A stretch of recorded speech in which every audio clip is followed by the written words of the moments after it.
Bismillahirrahmanirrahim. Assalamualaikum warahmatullahi wabarakatuh.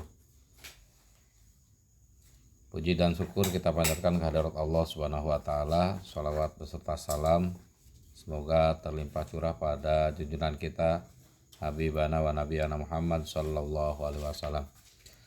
Selamat berjumpa kembali dengan pelajaran geografi di kelas 12. Pada kesempatan ini kita akan membahas tentang interaksi antara dua wilayah atau antara desa dan kota. Lebih spesifiknya pada kesempatan ini kita akan membahas tentang rumus teori titik henti dalam menentukan lokasi ideal. Dengan KD 3.2 yaitu menganalisis struktur keruangan desa dan kota, interaksi desa dan kota, serta kaitannya dengan usaha pemerataan pembangunan. Nah, di KD 3.2 ini kita akan membahas bagaimana nanti interaksi antara desa dan kota atau dua wilayah itu terjadi, sehingga tentunya akan membutuhkan fasilitas-fasilitas umum. Nah, untuk menentukan di mana lokasi yang tepat untuk membuat fasilitas umum itu, kita akan menggunakan teori titik henti nantinya. Dengan harapan nanti siswa setelah belajar teori ini dalam aplikasi kehidupan di masyarakat, nanti mungkin ada pengusaha restoran, ada pengusaha struktur bangunan dan sebagainya, dia bisa menempatkan di mana posisi yang bagus untuk membuka usahanya dengan proses pembelajaran ini. Nah, teori titik henti ini pada umumnya akan digunakan oleh mereka yang bergelut di bidang transportasi atau penyediaan fasilitas-fasilitas publik, dengan harapan nanti dengan pembelajaran ini siswa memahami dan menjadi bisa untuk menentukan lokasi ideal yang tepat untuk pembangunan. Seperti itu kira-kira. Adapun rumus teori titik henti di sini adalah DAB sama dengan jarak antara kota A dengan kota B dibagi 1 ditambah akar penduduk kota A dibagi penduduk kota B. Dengan keterangan DAB itu adalah jarak titik henti, dan selanjutnya DAB berikutnya yang D-nya kecil, di situ menunjukkan jarak kedua wilayah, yaitu wilayah A dan wilayah B. Sementara PA adalah penduduk kota A, biasanya itu lebih besar bila dibandingkan dengan PB atau jumlah penduduk kota B. Bagaimana cara menghitung? Nah, berikut contoh untuk menghitung jarak ideal untuk mendirikan sebuah lokasi yang digunakan untuk umum atau fasilitas umum. Yang dijadikan contoh di sini adalah untuk menghitung jarak lokasi bandara ideal sesuai dengan teori titik henti.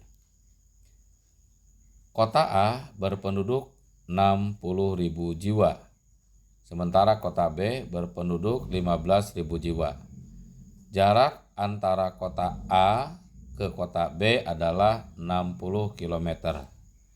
Yang menjadi pertanyaannya adalah, di manakah lokasi ideal untuk mendirikan bandara? Nah, dari soal di atas, maka kita langsung masukkan angka-angka itu ke dalam rumus titik henti tadi. DAB sama dengan jarak antara kota A ke kota B. Berapa tadi jaraknya? Adalah 60 km. Dibagi oleh 1 tambah akar. 60.000 dari mana? 60.000 adalah jumlah penduduk kota A. Sementara yang 15.000 adalah penduduk kota B.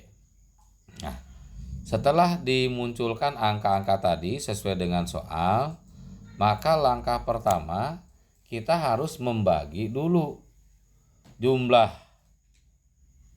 penduduk kota A dibagi oleh jumlah penduduk kota B. Maka yang 60.000 dibagi oleh 15.000 sama dengan 4 ya.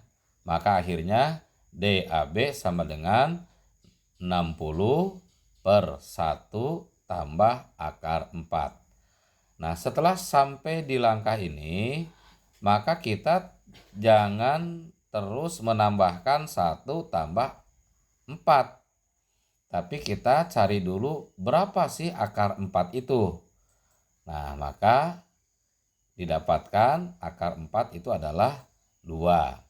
Nah, setelah diketahui akarnya dari akar 4 itu adalah 2, maka kita masukkan DAB sama dengan 60 per 1 tambah 2. 1 dari mana itu? Itu adalah nilai konstanta atau nilai tetap berdasarkan rumus yang ada.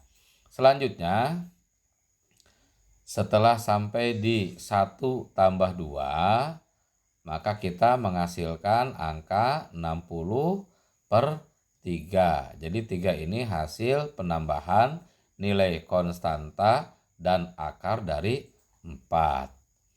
Nah, setelah diketahui hasil penambahan nilai konstanta ditambah nilai akar 4 tadi, maka jarak antara kota A dengan kota B yaitu angka 60 km tadi dibagi 3, maka hasilnya 20.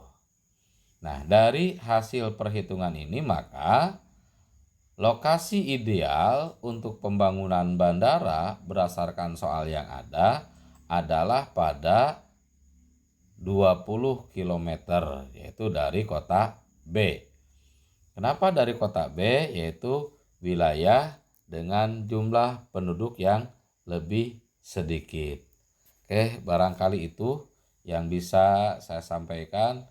Mudah-mudahan bermanfaat dan kita bisa berjumpa kembali pada pertemuan yang akan datang. Assalamualaikum warahmatullahi wabarakatuh.